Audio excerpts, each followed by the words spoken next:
The hardest lesson you will ever learn about helping vulnerable people is that predators know exactly how to mimic them. When my quiet neighbor knocked on my door at 2 a.m. during a massive winter blackout, shivering and begging for my help, I did not see a trap. I saw a terrified woman who needed a lifeline. I didn't know that by stepping off my porch and following her into the dark, I was walking straight into a meticulously planned setup designed to destroy my life. But they made one fatal miscalculation. They forgot what I do for a living. My name is Elias Thorne. I am 36 years old, and I work as a forensic systems auditor in Portland, Oregon. My entire career is built on finding anomalies, recovering missing timestamps, and exposing lies hidden deep inside digital networks. I am the guy corporate lawyers call when a CEO tries to wipe a hard drive to hide embezzlement. I don't believe in coincidences, and I don't trust easy explanations. I look at the invisible architecture of a situation and find the exact point where the story breaks down. 2 years ago, I moved to a quiet, tree-lined cul-de-sac in a wealthy suburb called Oak Creek. It was the kind of neighborhood where everyone drove identical SUVs, sat on the homeowners association board, and smiled with too many teeth. I bought a foreclosed property at the end of the street, completely renovating the interior. From day one, I was the outsider. I didn't attend their block parties. I didn't care about their gossip. And I certainly didn't bend to the ridiculous rules imposed by the neighborhood committee. The undisputed king of that committee was Richard Vance. He was a local real estate developer with a booming voice, an aggressive handshake, and a deeply inflated sense of his own authority. He lived directly across the street in a massive colonial house with his wife, Clara. Clara was the neighborhood ghost. She was always quiet, always looking down, often wearing oversized sweaters even in the middle of summer, whenever Richard was holding court in the driveway. Clara was a silent shadow, standing 2 steps behind him. Richard made it his personal mission to make my life difficult. He sent me formal citations for having my trash cans out 3 minutes past the designated time. He threatened to tow my work vehicle if one tire touched the street curb. He thrived on intimidation, constantly trying to force me into submission just to prove he owned the street. I never gave him the satisfaction of an argument. I simply paid the minor fines, installed a privacy fence, and went back to my quiet, solitary life. I wanted to be left alone because I had already spent enough time fighting for my survival. 5 years earlier, I trusted the wrong people. My ex-fiancée and my former business partner had conspired to drain our joint accounts, leaving me to face the legal fallout of their financial fraud. I spent 3 grueling years locked in courtrooms, bleeding my savings dry just to clear my name and avoid prison. I learned the hard way that the people who smile at you the warmest are often the ones holding the knife. After I finally won my case, I made a promise to myself. I would never be blindsided again. I would never allow someone else to control my narrative. My new house in Oak Creek became a fortress. I installed discreet, high-end security cameras covering every inch of my property. I wired the house with a commercial-grade battery backup system and a redundant local server. I lived entirely within my own heavily fortified boundaries, completely detached from the suburban theater playing out across the street. The blackout hit on a freezing Tuesday night in late November. An ice storm had rolled through the valley, snapping power lines and plunging the entire neighborhood into absolute darkness. My battery backup kicked in silently, keeping my essential systems, cameras, and heating online. I was sitting in my living room, drinking a cup of dark coffee and reviewing a client's encrypted ledger by the glow of my monitor, when the aggressive pounding started at my front door. It was frantic, desperate, and entirely out of place. I pulled up the porch camera feed on my secondary monitor. Standing under the freezing rain, bathed in the infrared glow of the lens, was Clara Vance. She wasn't wearing a winter coat, just a thin cardigan soaked completely through. Her arms were wrapped tightly around her chest, and she was visibly shaking. I watched her look frantically over her shoulder toward her own pitch-black house. Against my better judgment, the hardened shell I had built around myself cracked, just a fraction. I unlocked the deadbolt and opened the door. The bitter wind whipped into my hallway as Clara practically collapsed against the doorframe. "Elias, please," she stammered, her teeth chattering so hard I could hear the sharp clicks. The power went out, and Richard is in Seattle for a conference. I was in the kitchen, and I swear I heard the glass on the back patio door shatter. "Someone is inside my house." She looked up at me, her eyes wide, with a perfectly calibrated mixture of absolute terror and helpless vulnerability. "Please, help me." Every survival instinct I possessed screamed at me to close the door and call the police. But the roads were solid sheets of black ice. The emergency response times were heavily delayed, and the precinct was at least 40 minutes away in these conditions. If there really was an intruder in her home, she could be in immediate, life-threatening danger. I nodded slowly, stepping back to grab my heavy-duty Maglite flashlight and my weather-resistant jacket. I told her to stay on my porch while I went to check. "No, don't leave me out here," she pleaded, grabbing the sleeve of my jacket. "I need to know it's safe. Let me walk behind you." I didn't want her in the line of danger, but her panic seemed so overwhelming that I reluctantly agreed. I locked my front door, and we carefully crossed the slick, frozen asphalt of the cul-de-sac. The Vance house loomed in the dark like a massive, empty cavern. I tried the front door. I found it unlocked and pushed it open into the freezing foyer. I moved with slow, deliberate precision.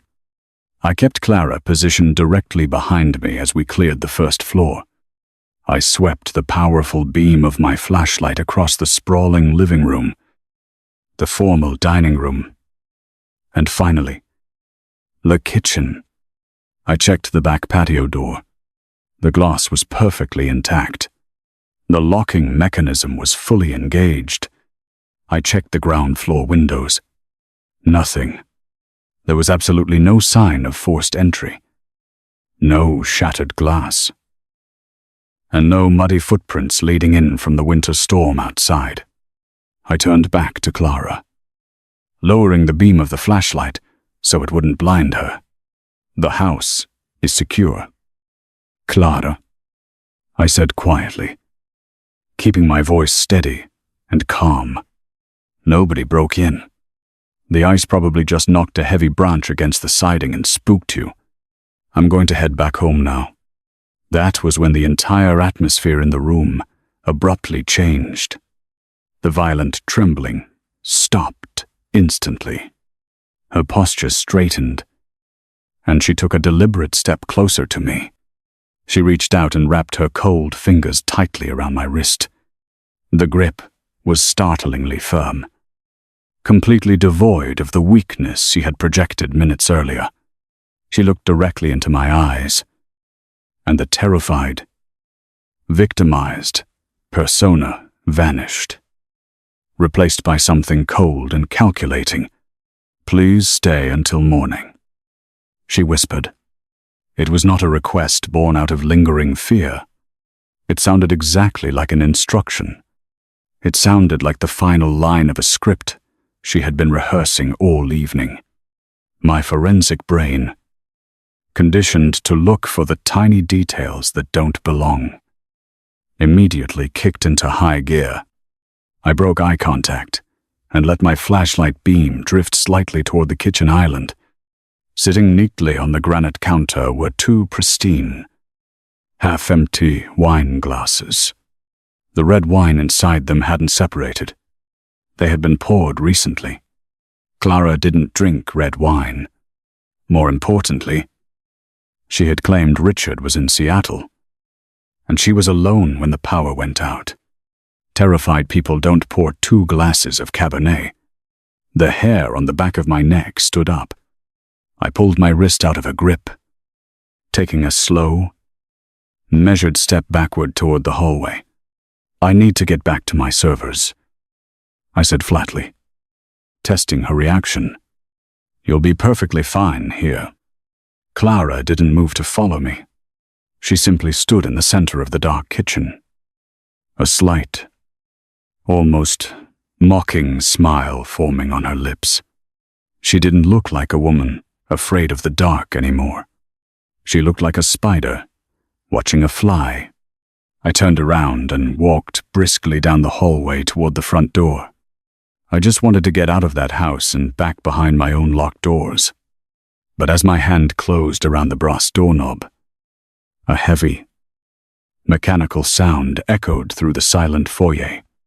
It was the distinct sound of a smart lock deadbolt engaging. I jiggled the handle. It was locked from the inside, requiring a digital keypad code to exit. But the power grid was down, which meant this house had an independent battery system. They had power. They just weren't using the lights. The cold realization washed over me like ice water. This was never about a broken window. This was a targeted operation. And I had walked right into the center of the kill zone. The same suffocating feeling I experienced 5 years ago in that courtroom came rushing back. I was the mark. I was the alibi. Or worse, I was being positioned as the aggressor in a narrative I hadn't even read yet. You really shouldn't have forced your way inside. Elias. A deep, arrogant voice echoed from the top of the grand staircase. The beam of my flashlight shot upward, illuminating Richard Vance. He wasn't in Seattle. He was standing on the landing, wearing expensive slacks and a casual button-down shirt. He looked entirely too calm for a man who supposedly had an intruder in his home. He began a slow, theatrical descent down the stairs, a heavy metal golf club swinging casually from his right hand. I looked back toward the kitchen. Clara stepped out of the shadows. Her eyes locked on mine. Without breaking eye contact, she reached up, grabbed the collar of her soaked cardigan and the shirt beneath it, and violently ripped the fabric downward. The sound of tearing clothes sliced through the quiet house.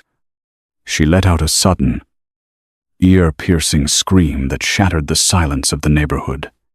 The trap had snapped shut.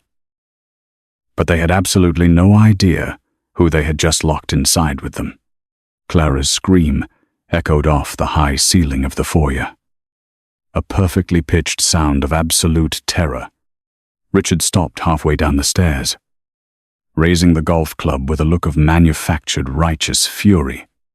"Get the hell away from my wife. You, psycho," he bellowed, his voice loud enough to carry through the walls and out into the quiet street. They were putting on a performance, and I was the involuntary co-star.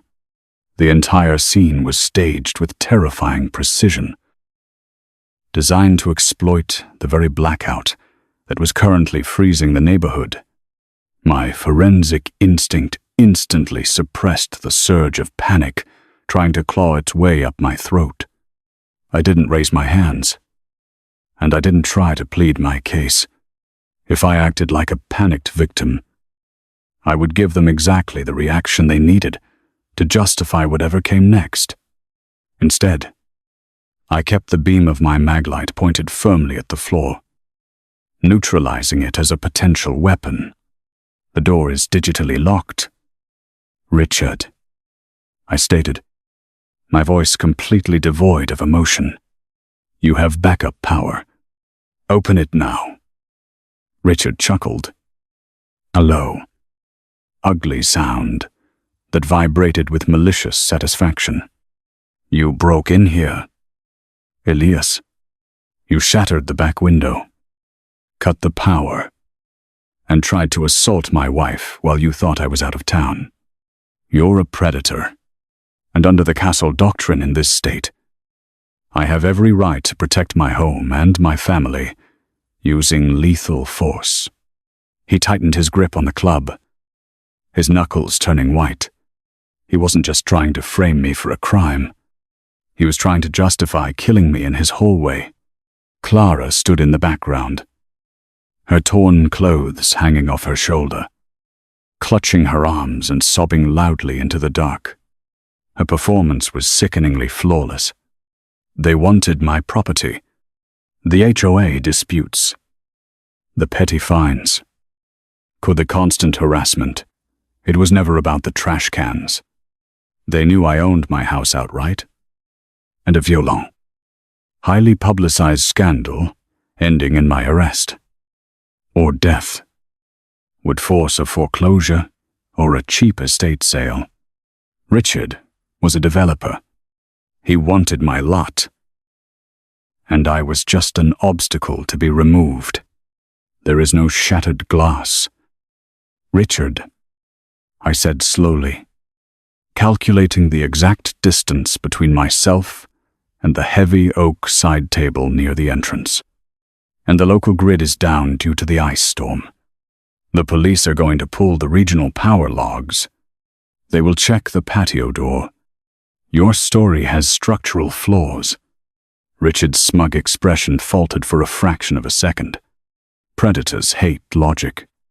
They rely on chaos, fear, and emotional overwhelm to execute their plans. But I was not giving him any of those things. It won't matter. Richard sneered, taking another step down. By the time the cops arrive, Clara will be bruised. The glass will be broken, and you'll be a bloody mess on my floor. Who are they going to believe? The respected community leader and his traumatized wife?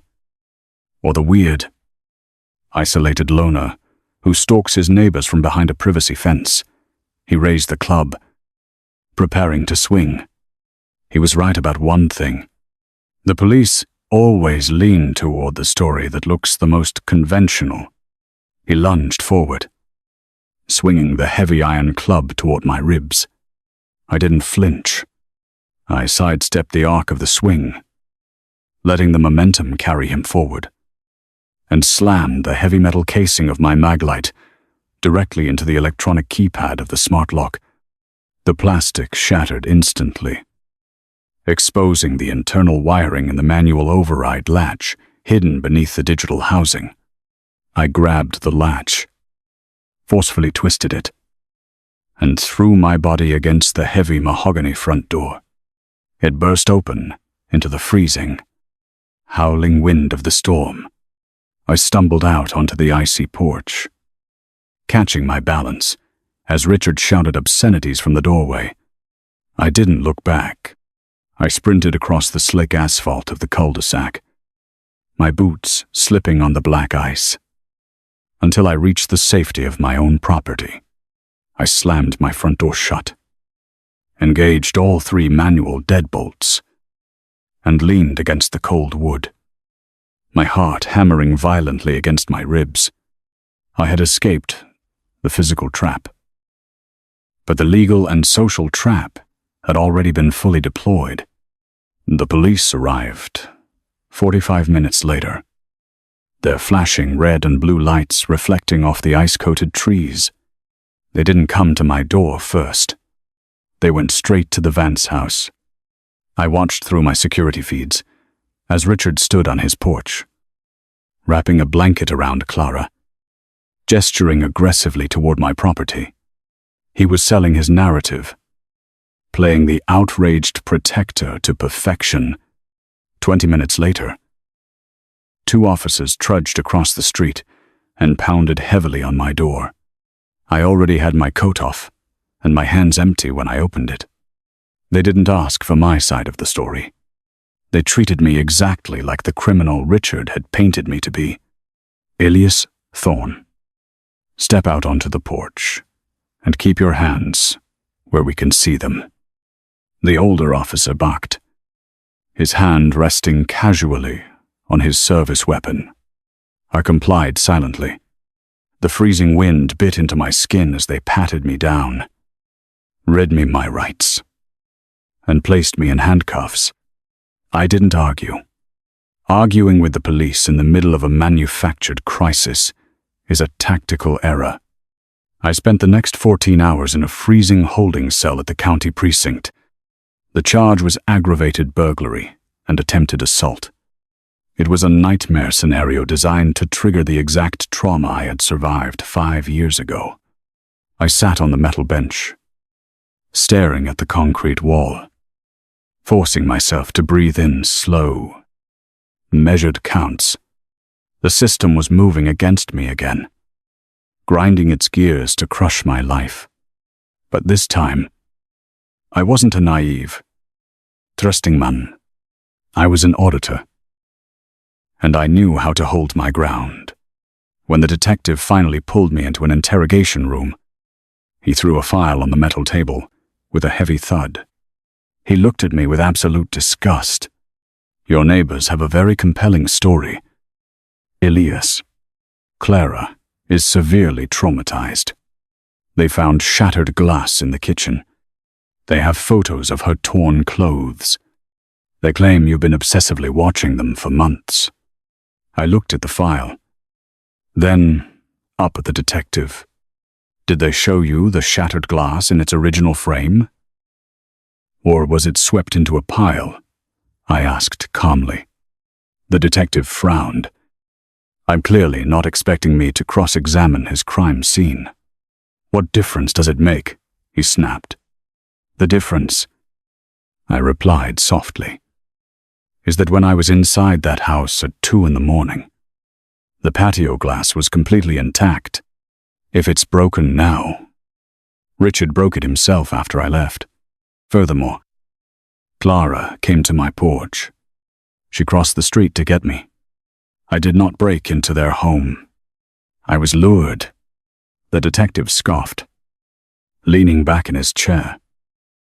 Completely unconvinced by my calm demeanor, I was eventually released on bail, heavily drained of funds, and strictly ordered by a judge to maintain a 500-foot distance from Richard and Clara Vance.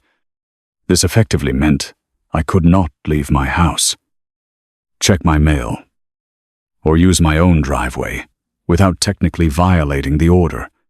The neighborhood had immediately rallied around the Vances. By the time I returned home, my mailbox had been smashed, and the word predator was spray-painted in bright red letters across the beautiful cedar wood of my front porch. The public humiliation was swift and absolute. Richard utilized his position on the HOA to send out a mass email to the entire suburb, detailing his heroic defense of his wife against the deranged man living at the end of the street. I became a pariah overnight. Delivery drivers refused to drop packages at my door. My landscaping contractor abruptly canceled our agreement. Even my local grocery store clerk looked at me with open hostility when I went to buy basic supplies. They had successfully turned my sanctuary into a prison, but I did not break. I did not pack my bags and run. And I did not put a for sale sign in my yard as Richard clearly expected me to do. Instead, I retreated into the quiet, digital fortress I had built. I spent my days analyzing the architectural blueprints of the neighborhood, the HOA bylaws, and the specific sightlines of my property, my front porch, stained with their ugly red paint, became my central symbol of endurance. I refused to paint over it. I let it sit there as a silent monument to their lies. 6 months passed in absolute isolation. The criminal case was moving painfully slowly through the system, stalled by a massive backlog at the district attorney's office. Richard grew increasingly arrogant, throwing loud parties across the street, making sure his guests parked their cars illegally close to my property line just to taunt me. He thought he had completely neutralized me. He thought I was just a frightened, ruined man waiting to be evicted.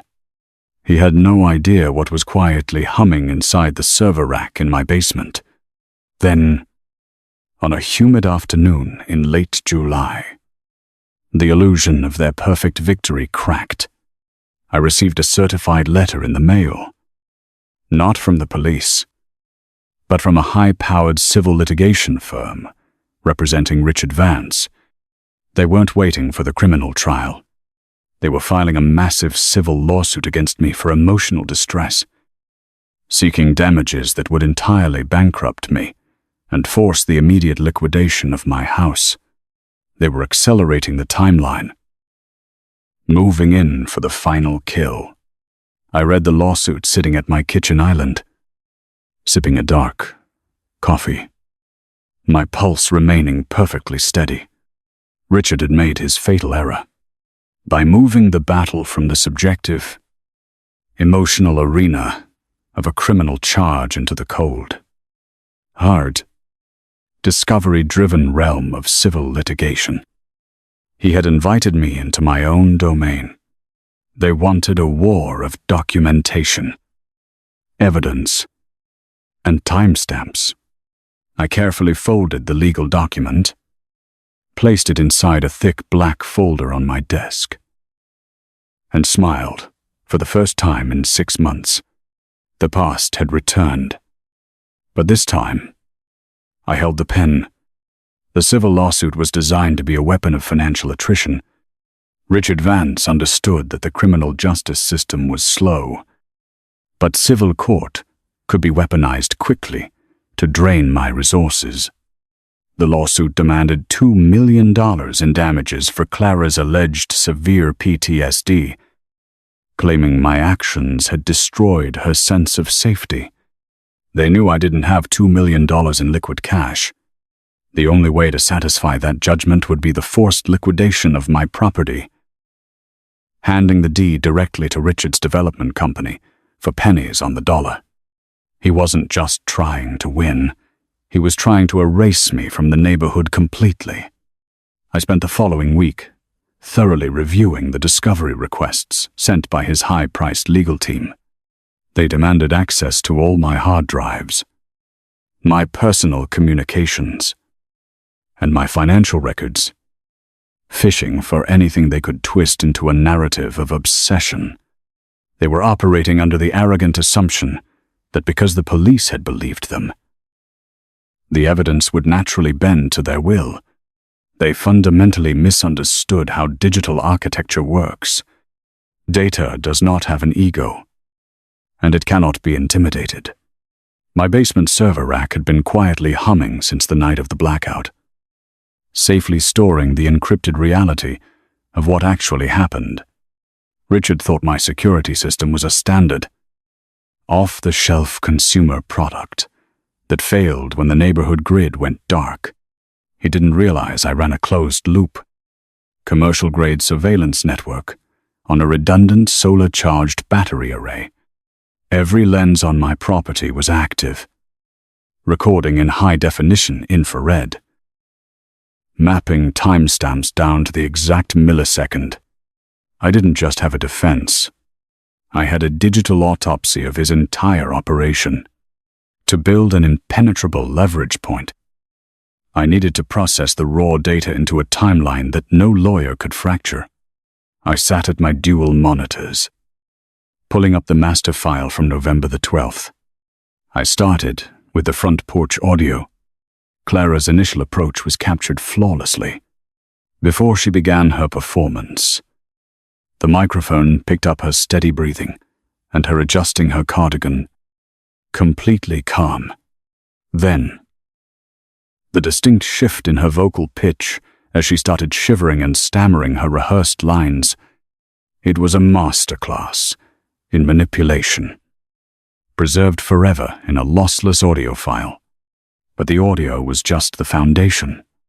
The real leverage was buried in the video feeds from my secondary, hidden property line cameras.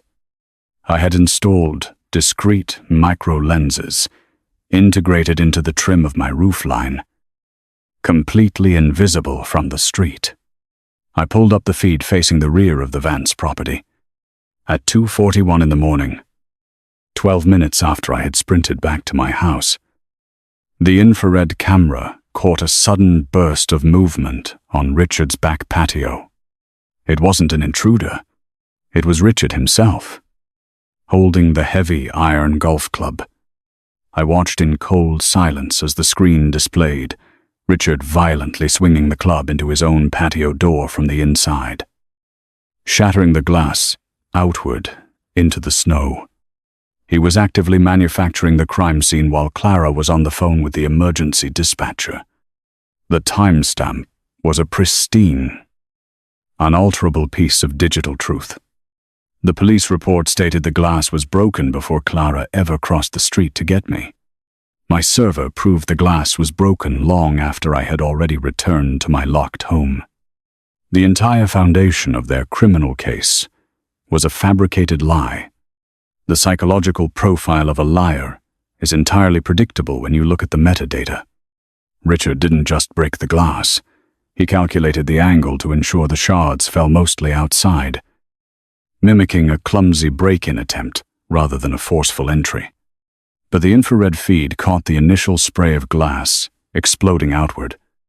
It was a physical impossibility for a person breaking in from the cold to force the glass to shatter toward themselves. Physics does not lie, and digital sensors do not forget. He had engineered a flawed illusion. I compiled the video files, the audio logs, and the system diagnostics showing my own whereabouts into a highly encrypted master folder. I did not immediately hand this folder over to my defense attorney.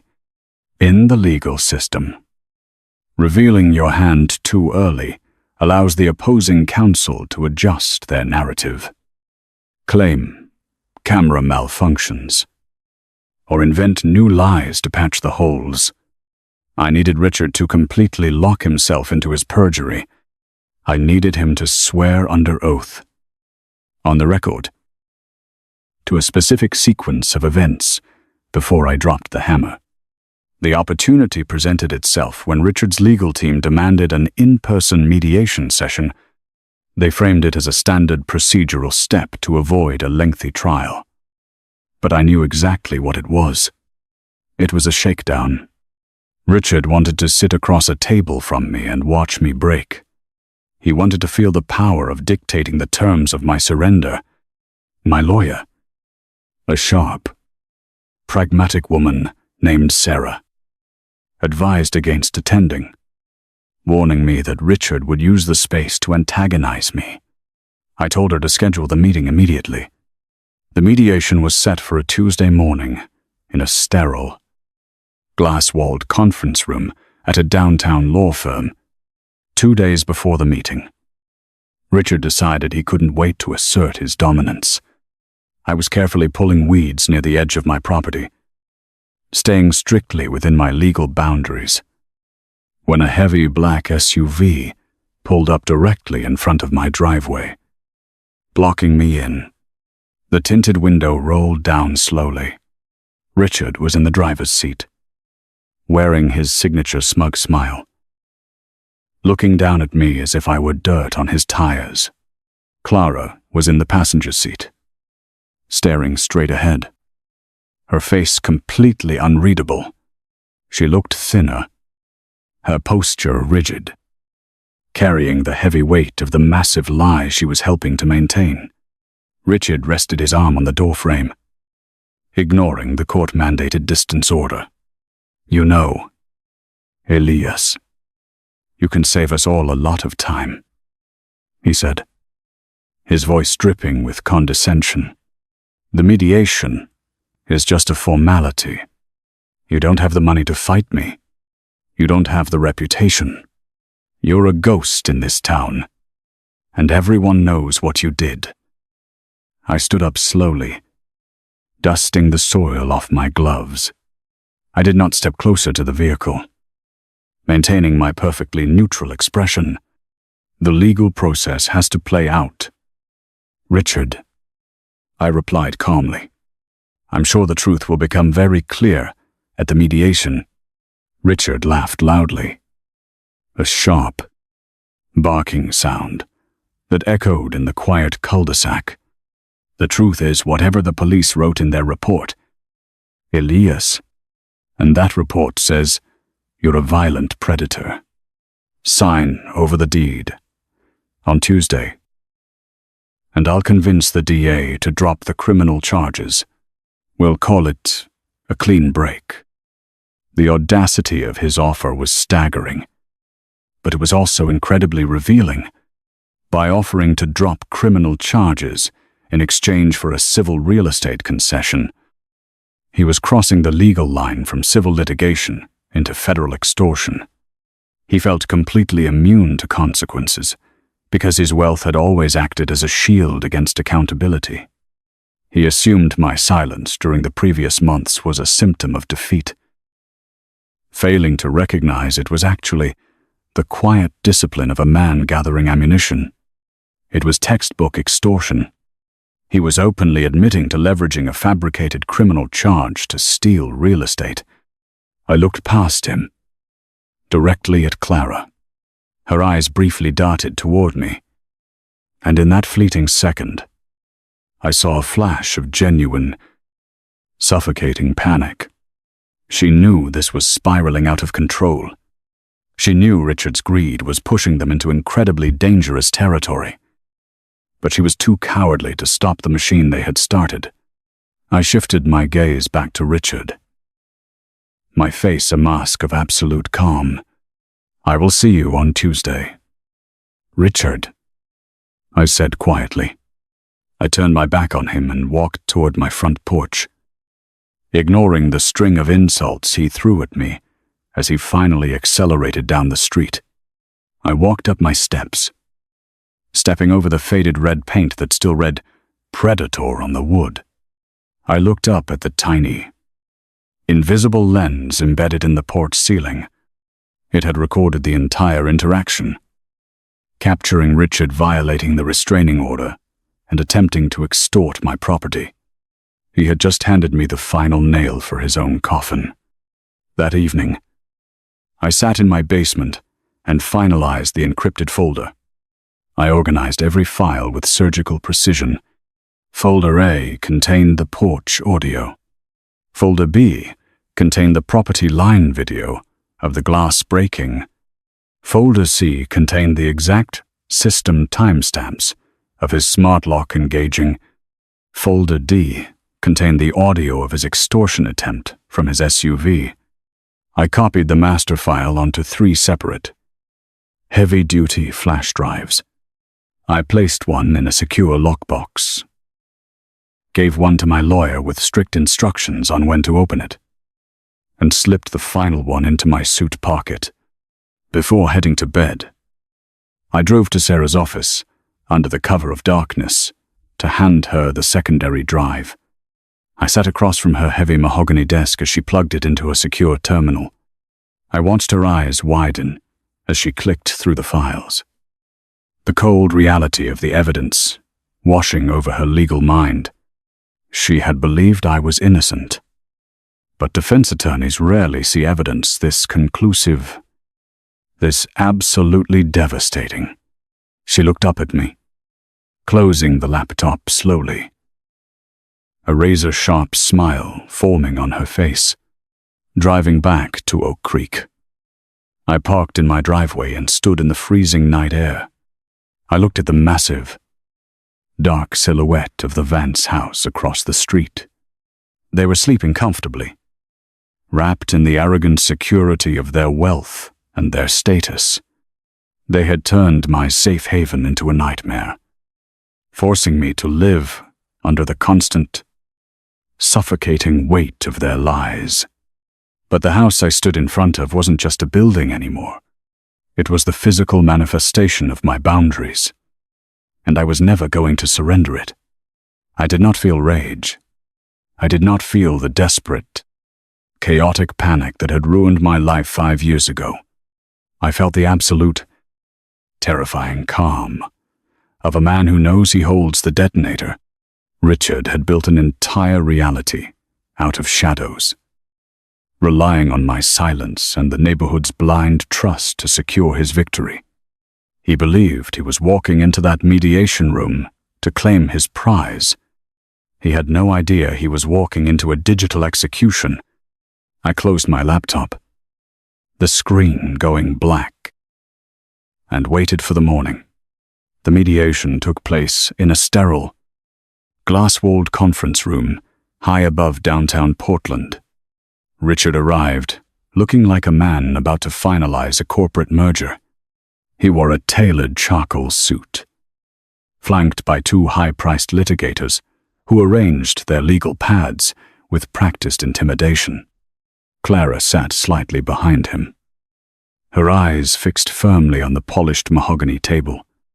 I sat quietly next to Sarah, my posture relaxed, the heavy metal flash drive sitting like a dormant explosive deep inside my suit pocket. The room hummed with the quiet tension of an impending slaughter. Richard's lead attorney opened the session with a rehearsed speech about the tragic emotional toll I had inflicted upon his clients. He spoke of severe trauma, property values, and the necessity of a swift resolution to prevent public scandal. He slid a single sheet of paper across the table. It was a transfer deed for my property, demanding I sign it over within 30 days in exchange for the dropping of all civil claims and a favorable recommendation to the district attorney regarding my criminal charges. It was exactly the extortion Richard had promised. Sarah did not even pick up the paper. She looked at it for a brief, dismissive second before sliding her own laptop to the center of the table. "My client rejects your offer in its entirety," she stated smoothly, her voice a calm blade cutting through the heavy silence. "In fact, we are not here to negotiate a settlement. We are here to offer Mr. Vance a final opportunity to withdraw this lawsuit and submit a formal recantation to the police before we hand this drive over to the federal prosecutor for criminal extortion." Richard let out a sharp, arrogant laugh, leaning back in his leather chair. "You have nothing, Elias. Just the desperate threats of a guilty man." Sarah did not respond. She simply pressed a key on her laptop. The audio from my porch camera filled the silent room, perfectly capturing Richard's voice from his SUV 2 days prior, openly offering to manipulate criminal charges to steal my home. The smug smile on Richard's face froze instantly, the color draining from his cheeks as his own words echoed back at him in high definition. Before his attorneys could object, Sarah clicked the next file. The screen displayed the crisp, infrared footage from my hidden roofline camera. Everyone in the room watched in absolute silence as Richard violently swung a golf club into his own patio door from the inside. 12 minutes after I had safely locked myself in my own house, Sarah followed it immediately with the system logs showing the exact millisecond his interior smart lock engaged. The pristine, digital truth laid bare the entire mechanical anatomy of their fabricated crime. The illusion was completely shattered. You could feel the exact moment the legal oxygen left the room. Richard's lead litigator stared at the screen, his mouth slightly open, fully realizing his client had just weaponized their firm to commit federal fraud. He stood up abruptly, closing his briefcase with a loud snap. "This mediation is over. We no longer represent Mr. Vance," he announced coldly, turning his back on Richard and walking out the glass doors without another word. Clara finally looked up, her breathing shallow, staring at her husband with a mixture of horror and exhausted realization. Richard sat paralyzed, his chest heaving, the arrogant developer reduced to a terrified man, staring at the ruins of his own arrogance. I stood up slowly, buttoning my jacket, looking down at him with absolute indifference. "You thought because I am quiet, I am weak," I said, my voice barely above a whisper. "But I map anomalies for a living. Richard, you were the anomaly in my life, and now you are officially deleted." I did not raise my voice, and I did not wait for a response. I just walked out of the room. The fallout was spectacular and absolute, armed with the unassailable digital evidence. And the district attorney dropped all criminal charges against me within 24 hours. 2 days later, multiple police cruisers pulled into the Oak Creek cul-de-sac. They bypassed my house completely and parked on the pristine driveway of the Vance estate. I stood on my porch and watched as Richard was led out in handcuffs, charged with felony perjury, insurance fraud, and federal extortion. The neighborhood gossips stood on their lawns in stunned silence, watching their undisputed king fall from his throne. Clara did not stay. She packed her bags the following afternoon, loading her car with frantic, jerky movements before driving away without looking back. Within a month, the massive colonial house across the street was listed for a rapid estate sale, a desperate attempt to cover Richard's mounting legal defense fees. The neighborhood committee abruptly disbanded, their collective authority evaporating the moment the truth was exposed. The silence that fell over the cul-de-sac was no longer oppressive. It was the quiet, peaceful hum of an ecosystem that had finally been cleansed of a predator. People often mistake silence for submission. They assume that if you do not scream when you are struck, you have accepted the blow. But silence is not always a white flag. Sometimes, it is simply the sound of a person calculating the precise trajectory of their return. I did not waste my energy arguing with a neighborhood that wanted a villain. I let them paint their ugly words on my porch, knowing that every insult only solidified the trap they were building for themselves. Restraint is the heaviest weapon you can wield against arrogance. A boundary is not a wall you build to keep the world out. It is a perimeter you establish to protect your own reality. When someone tries to force you into a narrative you did not write, you do not have to play the part. You step back. You anchor yourself to the facts, and you let their lies collapse under their own impossible weight. The truth does not require a loud voice. It only requires a faithful record. You just have to survive long enough to let the evidence speak for itself. I never sanded the red paint off my front porch. I left the faded letters of the word predator right where Richard had orchestrated them, but it no longer felt like a brand of shame. It felt like a trophy. Every time I walk out my front door to drink my morning coffee, I step directly over it.